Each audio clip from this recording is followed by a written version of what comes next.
ఈ వారం ముగిసిన వారంతో ఫస్ట్ వీక్ ఆగస్ట్ ఫస్ట్ వీక్లో ముగిసిన వారంలో చూస్తే నిఫ్టీ దాదాపుగా 0.47% నష్టపోయిందండి వీక్లీ బేసిస్లో. అట్లాగే సెన్సెక్స్ 0.43% నష్టపోవడం. అట్లాగే బ్యాంక్ నిఫ్టీ పాజిటివ్గా క్లోజ్ అయింది, 0.11% పాజిటివ్గా క్లోజ్ అయింది.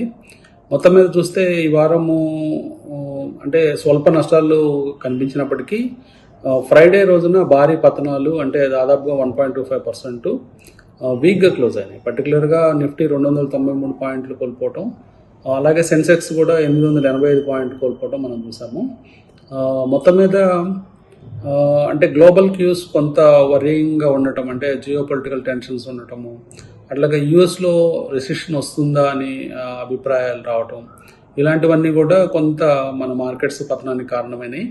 ముఖ్యంగా యూఎస్లో రెసిషన్ వార్తలు, అలాగే 11 months హయ్యెస్ట్గా అంటే గత 11 నెలల్లో హయ్యెస్ట్ నెంబర్ ఆఫ్ అన్ఎంప్లాయ్మెంట్ అంటే రికార్డ్ అవడం, అంటే అన్ఎంప్లాయ్మెంట్ రేట్ పెరగడం, ఇవన్నీ కూడా యూఎస్లో ఇంటర్నేషనల్గా కొంత మార్కెట్స్ని దెబ్బతీశాయి. అట్లాగే మన డొమెస్టిక్ మార్కెట్స్ కూడా, మన ఇండియన్ మార్కెట్స్ కూడా వాటిని అనుసరించి కొంత పతనాన్ని నమోదు చేశాయి. మొత్తం మీద చూస్తే వీక్లీ బేసిస్లో కేవలం 0.47 అంటే 0.43 సెన్సెక్స్లో ఇట్లా పతనాలు నమోదు చేసినప్పటికీ ఇంకా మనము జపాన్ ఇట్లాంటి ఇండెక్స్లు చూసినప్పుడు దాదాపుగా 5% కోల్పోవటం చూసాం.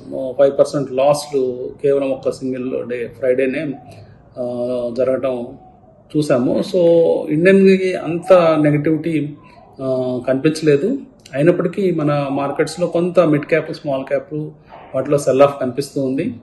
దీనికి ఇంకా ఇతర కారణాలు కనుక మనం చూసినట్లయితే మ్యానుఫ్యాక్చరింగ్ పిఎంఐ ఇండెక్స్ 46.8 రావటం, అంటే ఇన్స్టిట్యూట్ ఆఫ్ సప్లై మేనేజ్మెంట్ వాళ్ళు చెప్పిన ప్రకారంగా మ్యానుఫ్యాక్చరింగ్లో కొంత తగ్గుదల నమోదు చేస్తుంది అనేది మనం చూస్తున్నాము.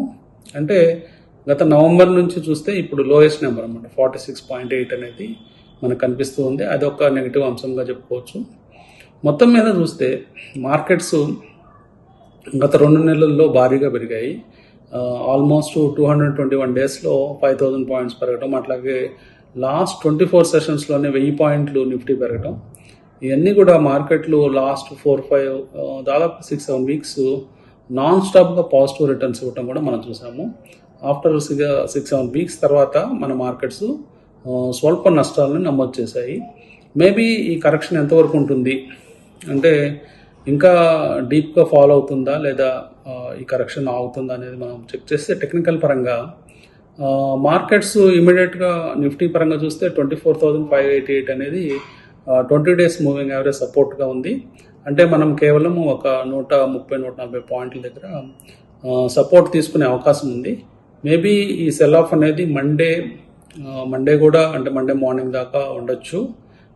అలాగే 50 డేస్ మూవింగ్ యావరేజ్ తీసుకున్నట్లయితే 24,202 ఉందండి. అంటే ఇక్కడ నుంచి దాదాపుగా ఒక 2.5% నుంచి 2.5% దాకా ఫాల్ అయితే 50 డేస్ మూవింగ్ యావరేజ్కి వెళ్ళే అవకాశం ఉంది. కానీ ప్రస్తుతానికి ఇమ్మీడియట్గానే సపోర్ట్స్ తీసుకోవచ్చని మనం అనుకోవచ్చు. అట్లాగే 25,000 అనేది ఇప్పుడు ఒక రెసిస్టెన్స్ పాయింట్గా మారిపోయింది, అది కూడా గుర్తుంచుకోవాలి. సో 2-4% కానీ కరెక్షన్ వస్తే, అంటే మనం 50 డేస్ మూవింగ్ యావరేజ్ దాకా వెళ్తే అది అంటే అప్పటిదాకా అంటే మనకు హెల్తీ కరెక్షన్ కానీ అనుకోవాలి. దాని గురించి పెద్దగా వర్రీ కావాల్సిన పని లేదు. ఎందుకంటే నాన్ స్టాప్గా మార్కెట్స్ వర్టికల్గా పెరగవండి. కొంత అప్పుడప్పుడు ఇలాంటి కరెక్షన్స్ మనము చూడాల్సి రావచ్చు. సో ఆ కరెక్షన్స్ వచ్చినప్పుడు మనము పోర్ట్ఫోలియోస్ని రీషఫల్ చేసుకోవటం, మంచి స్టాక్స్లో అక్యుములేట్ చేసుకోవడం, అట్లాగే ఏమైనా వీక్ స్టాక్స్ ఉన్నట్లయితే అలాంటివి ఎగ్జిట్ అయిపోయి బెటర్ స్టాక్స్లో మూవ్ కావాలని చెప్తాను. సో టెక్నికల్ పరంగా అయితే మార్కెట్స్ మేబీ వర్స్ట్ కేస్ సినారియోలో 24,400 ఆ ప్రాంతాల దాకా వెళ్ళి రికవరీ చేయొచ్చు. లేదా 20 డేస్ ఈఎంఐ అయితే 24,588 అనేది ఒక గుడ్ సపోర్ట్ లెవెల్ అని చెప్తానండి. Thank you.